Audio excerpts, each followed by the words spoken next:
Hello, everyone, and welcome to this special event. Today, Munir, myself, and you, dear friends, we are starting a series of short talks about the book Genesis, organized by the Spiritist Center for Peace, affiliated to BAS, British Union of Spiritist Societies. Munir will explain better. Over to you, Munir. Hello, Elsa. Thank you. Welcome you all to our coffee break with Kardec. And today we will start this series about the fifth book of Allan Kardec, Genesis, Miracles and Predictions According to Spiritism. And this book was first published in January 1868. And today we start this series. It lasts for about 15 minutes. It's a time of a coffee break. So we'll enjoy our coffee break with some information and teachings from the Spiritist book, Genesis. As we all know, Kardec, he compiled his work and presented to the world in 5 different books. The first one, the Spiritist book, was published in 1857. And after that, he published in 1861 the Medium's book, followed by, in 1864, the Gospel According to Spiritism. And after that came the book Heaven and Hell, 1865. And finally, in 1868, January 1868, he published Genesis.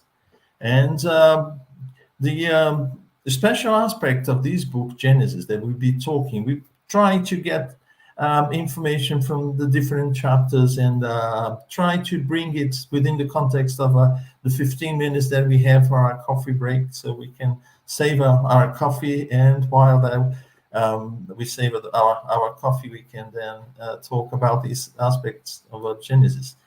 And it is a very interesting book, and it's been divided into 5 parts. In the introduction, the introduction of the first edition of this book, Kardec shows us that this book presents the consequences and the applications of Spiritism. So from his previous works, we knew exactly how he presented the spirit world to us, the laws that govern the world as such, a broader world that encompasses the material world and also the spiritual world. And with the Medium's book, he showed us how this exchange between the 2 dimensions, as it were, the material one and the spiritual one, how it happens. How is it possible to have this contact with the spirit world through mediumship? That's why it's called the Medium's book. And also with the gospel, he showed the way for us, since we have several incarnations and we continue to progress in this process of going back to the spiritual world and then coming back to earth. He showed the consequences of our passages here on earth when we go back to the spiritual world, and then the consequences once we are there and prepare ourselves, we return to the physical world. And all this follow certain laws, and he presented to us these laws. And then the way for us to progress, to make sure we are progressing through these mechanisms of incarnation and reincarnation, is the Gospel According to Spiritism, is the way that we morally evolve. So it's not a question just waiting for us to naturally progress, but to have this control of how much we can improve once we have the Gospel as a guide for us in this process. And then finally, Genesis. What is the relation between the material world and the spiritual world? Do they interfere? Is the material world something apart from the spiritual world, or is it just part of it, a small part of it? And that's what this book tells us about. So Kardec brings all this information to us from the spirits, so many spirits who brought this to us through the communication, through mediums. And then he did that marvelous work of compiling this work, of checking the consistency of the information received by different mediums in different places at different times. And so he used his scientific method to make sure that the information was consistent before presenting it to the world in these 5 books, as I mentioned. So in Genesis, he divides the book in 3 parts. The first one is the Genesis itself. Genesis, the material one, formation of the planet, the universe as such, and also the spirit world. And he shows in the spirits, through the knowledge that the spirits bring to us, he showed that the two are very much interconnected. They are not something apart, one independent from the other. No, they are very much dependent, especially the material world under the spiritual world. The miracles.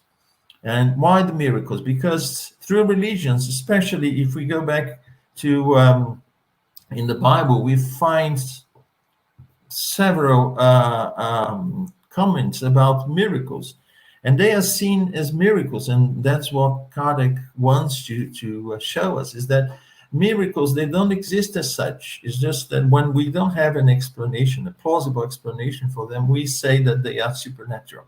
So with the book Genesis, he shows us that what we call supernatural is nothing but the direct action of the spiritual dimension, the spiritual world, into the material world. And that's why we can't find within our material sciences the explanation for certain phenomena.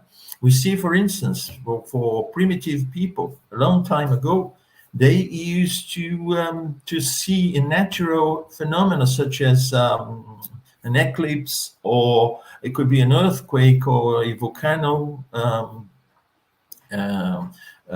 that starts to spill lava and so on. They used to see that as supernatural, related to something that they didn't understand. Once we have an explanation, a scientific explanation for that, then we can understand how it works. And within Genesis, we see that there exists 2 forces, or we could say 2 elements that govern the universe: the spiritual element and the material element. So basically, these 2 elements are responsible, or they actually comprise the whole of the creation from these 2 different natures. So he explains that in our material sciences, in our universities, and the research that we do here on a material level, we try to explain material phenomena through material laws. But what they show us in Genesis is that these material laws, they are an extension from broader laws that govern the universe in a broader sense.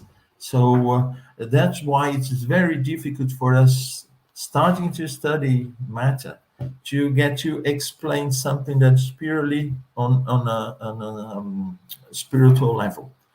But we can do the other way around. We can bring knowledge that we gain from the existence and the way, the laws that govern the spiritual world, and see that what we experience here is just one aspect of the many aspects that these laws, they have.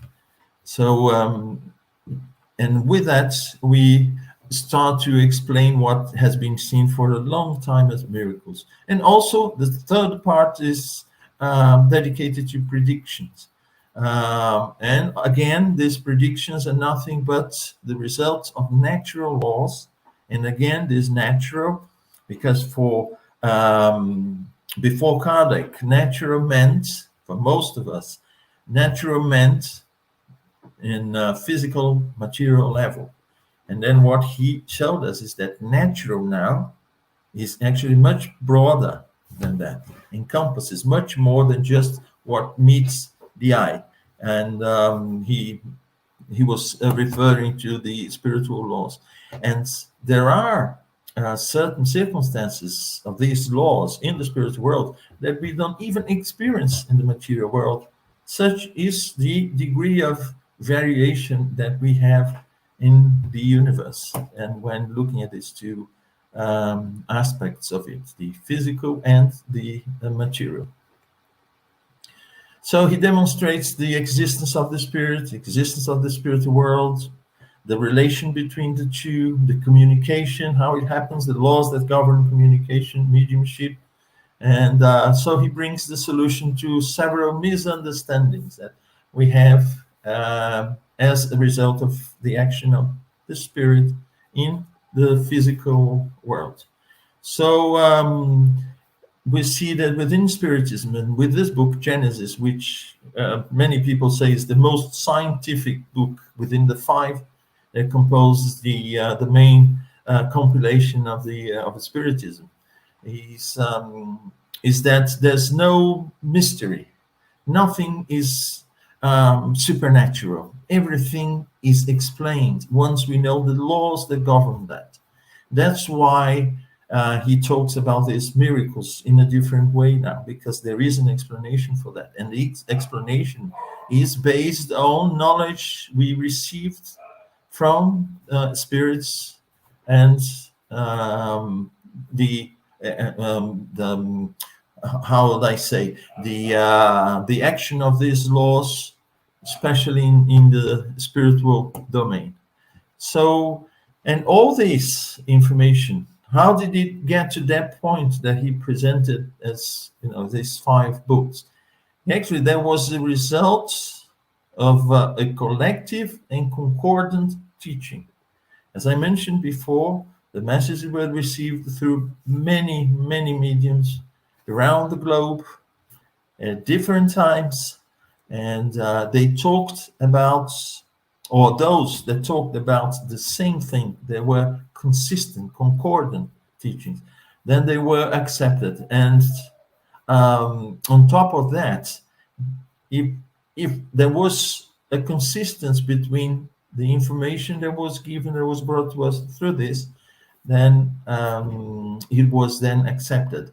Because sometimes we may receive similar information, but that compilation contradicts a different compilation from another group of messages. So Kardec was very careful when compiling the information, very rigorous process of selecting the information, of accepting, because as he has put himself, he would rather reject 99 truths than accept one falsity, because the damage of this falsity, it's tremendous, because we lose control of that. It's not just a question of saying something and the next day coming and saying, well, retreating, saying, no, that was a mistake, I was mistaken.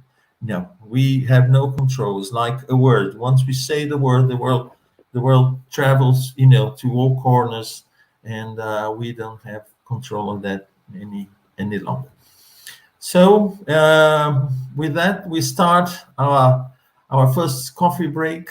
I hope you have all enjoyed, and we'll try to bring selected aspects of the Genesis as a way to invite you to enjoy it. Thank you. Wonderful explanation, Munir.